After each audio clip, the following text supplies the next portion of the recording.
Hi there, welcome back. How are you today? So in this beautiful video, we wanted to talk about Reiki. It came up in the last video and it is one of the topics that I wanted to talk about in a different way. There was more different information coming through this time around. There was a comment from Simon, and we thank you dearly for your comments, Simon, about Reiki. And I can't remember exactly what the comment was, but it brought up this information that I wanted to share here.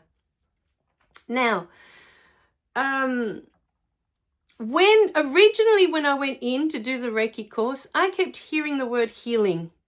For months, I heard the word healing. And the first thing I found online was a sound healing course. So I did that and I thought, oh, this is wonderful. But I got to the end of it and I kept hearing the word healing. So I knew that wasn't it.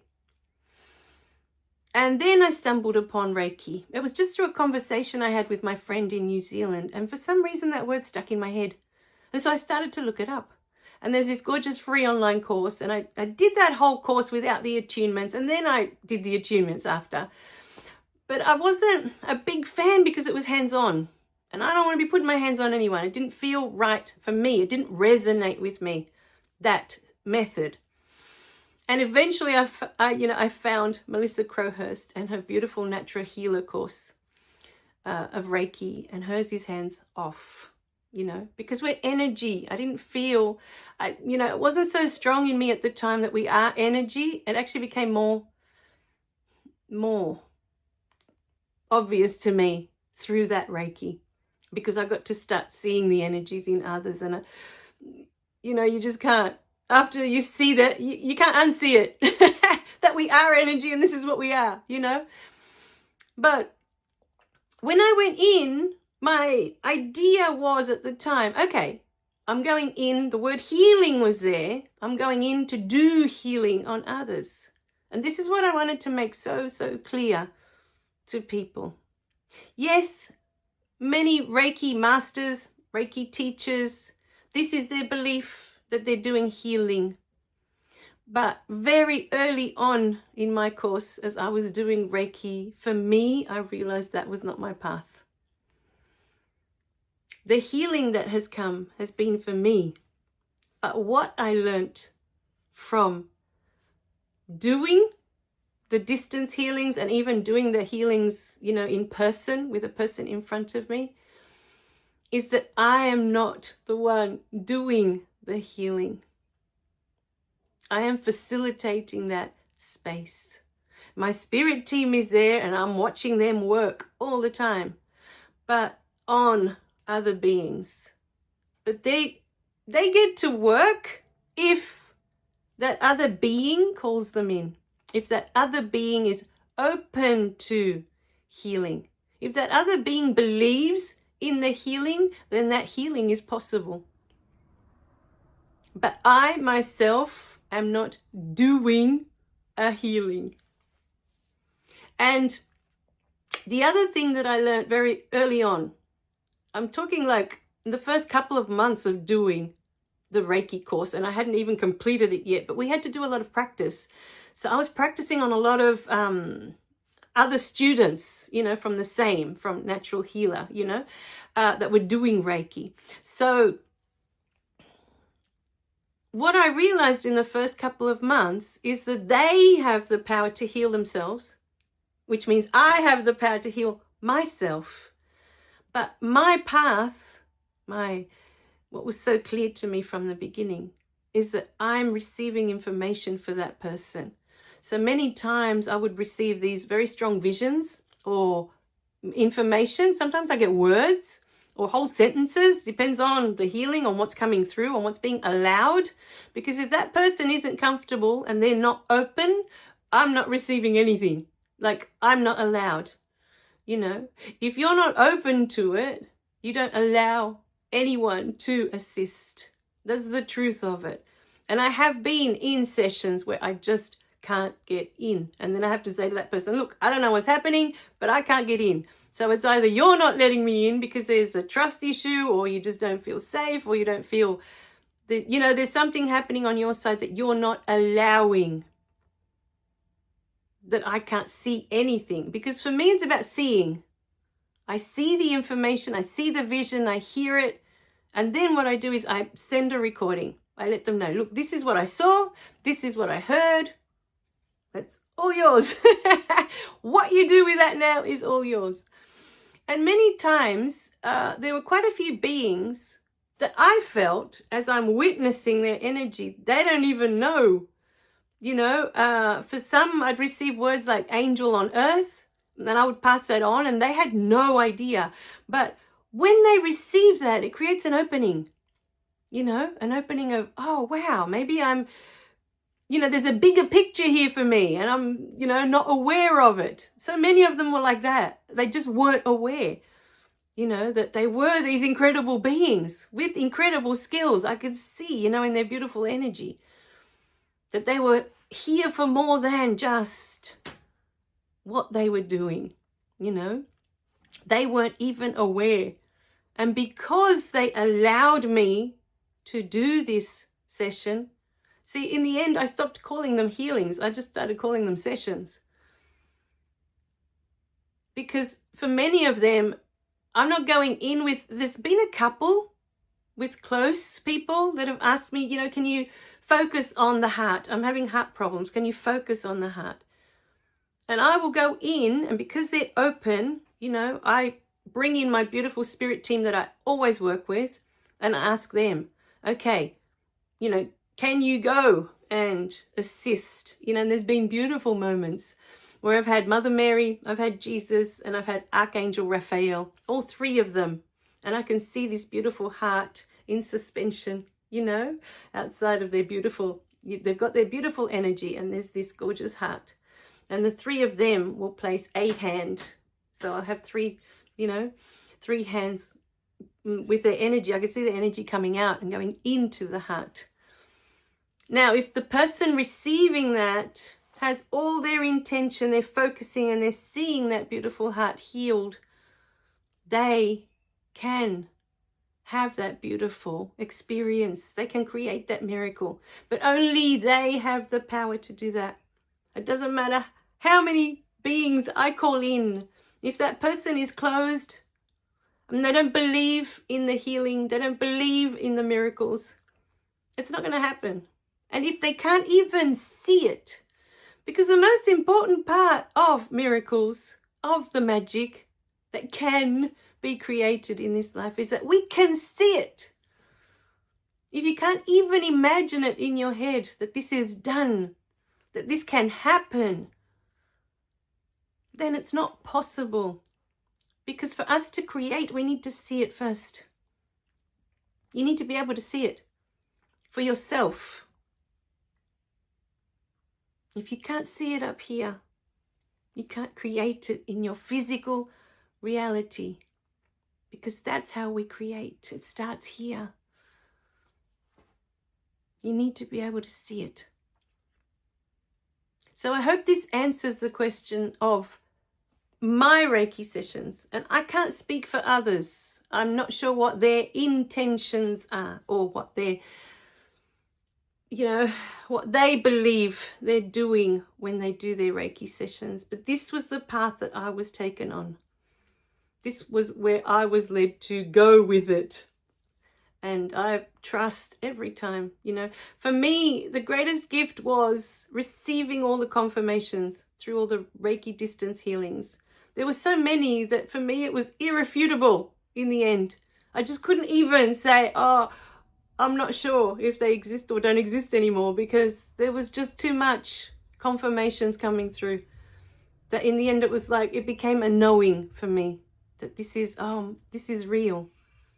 And from there, I've been able to trust. Every time they show up and they say, this is the way, this is the step, we want you to do this, I'm like, okay, let's do it.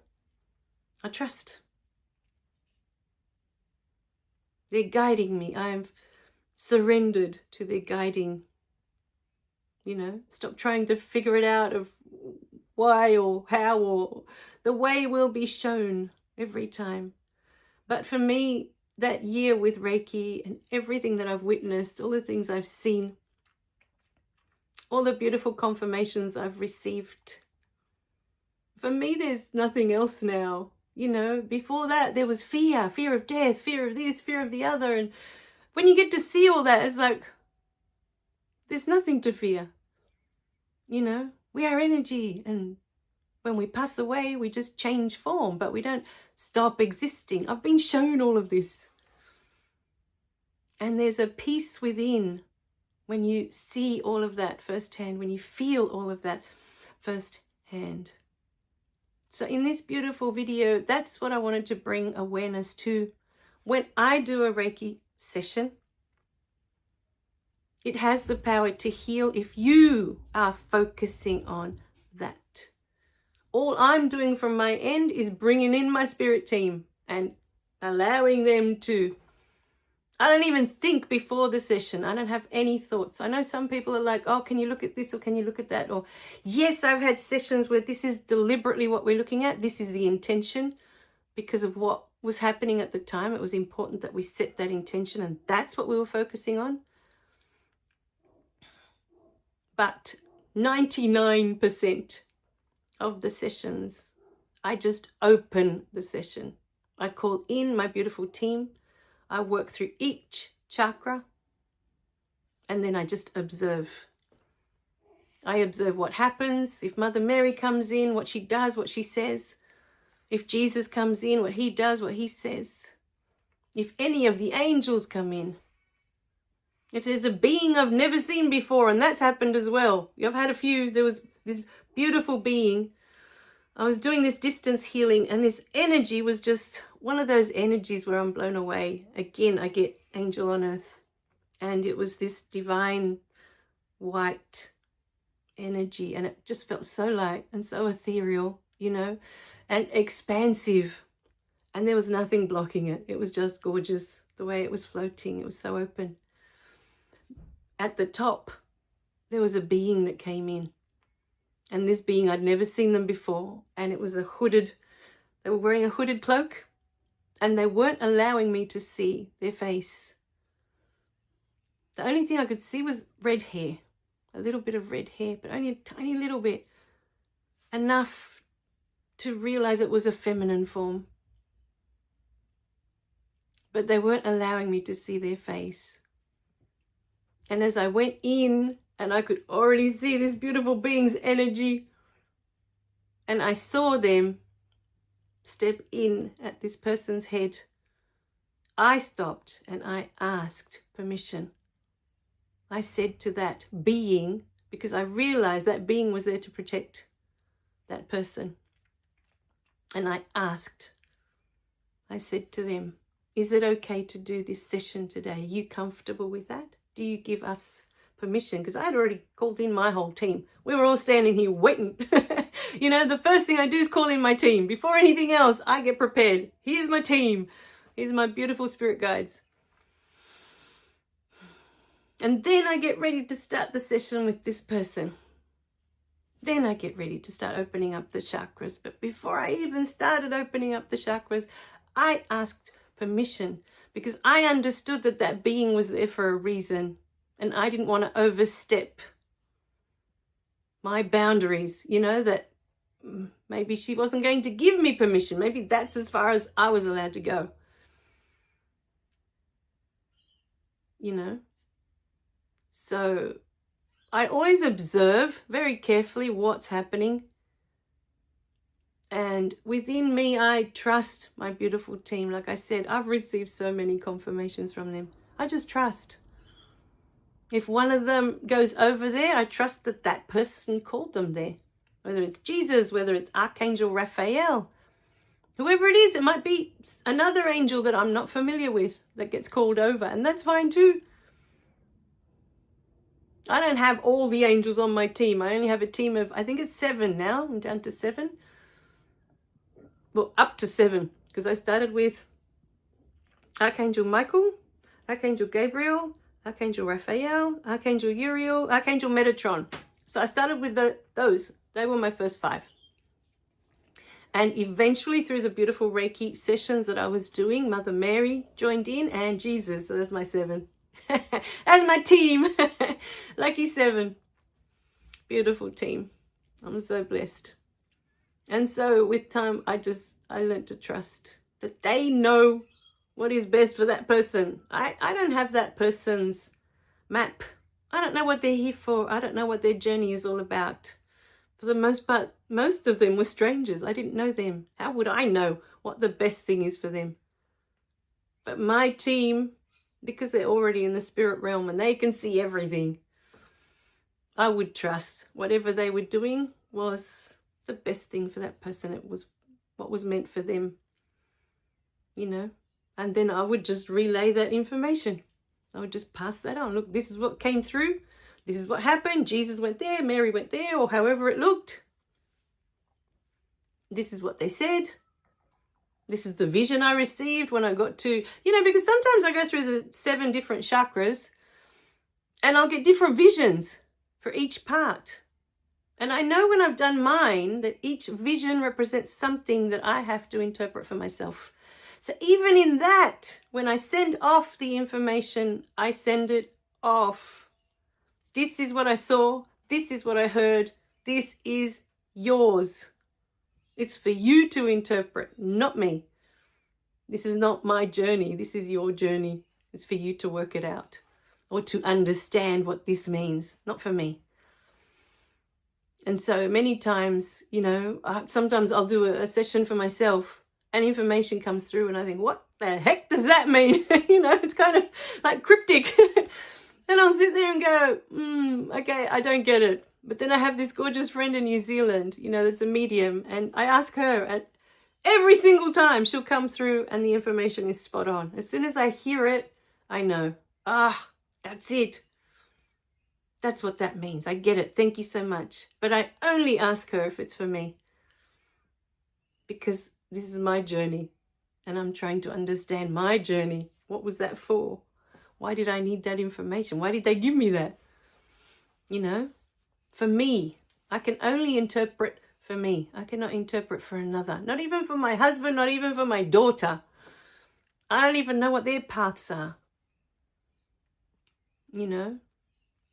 Each one of us is on a sacred path. It's unique to us. This is the truth.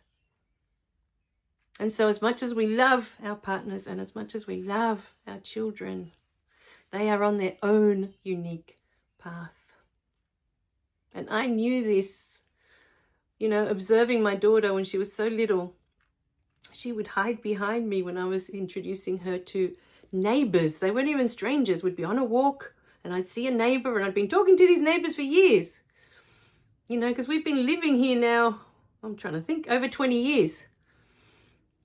And yes, over 20 years. I've been with my husband for 30, so I'm trying to work it out in my head now.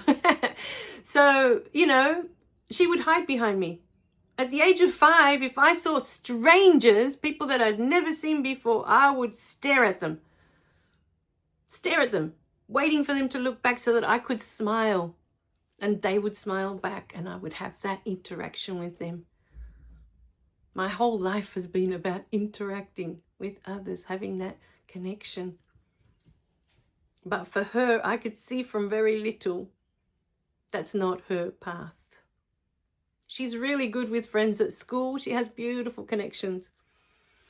And you see, through school, I didn't have any friends. I was quite happy to read. I was always reading. I was always in the library. I didn't have any friends. I didn't feel that I needed them, But she has had friends since kindy, and to her whole life is about her friends. Our paths are so opposite. The more I look at it, the more I realize how opposite the beginnings have been, So how can I judge what her path is going to be? How can I work that out? I don't know what she's here for, what she's, my daughter is here to do, what her soul wants to experience. I don't have that information because it's not my path. All right, my beautiful beings. You only have the information for your path and only yours, because this life is only yours. When you taste an ice cream, can your daughter taste it through your mouth? Can she taste the same thing? Or say, for example, that's an easy one, because yes, they can taste it and decide for themselves if they like it or not. But say, for example, you break your arm. Can your children feel that pain? Can your partner feel that pain? Only you can feel that pain. Why? Because it's your life. It's your path. All right, my beautiful beings. So really sit with this today. Especially if you find yourself always judging others and their paths. We don't have the information to another person's path. We only have ours. All right, my beautiful being. We love you guys. Remember to click like and subscribe so you don't miss any of the messages. And we'll see you in the next video. Bye for now.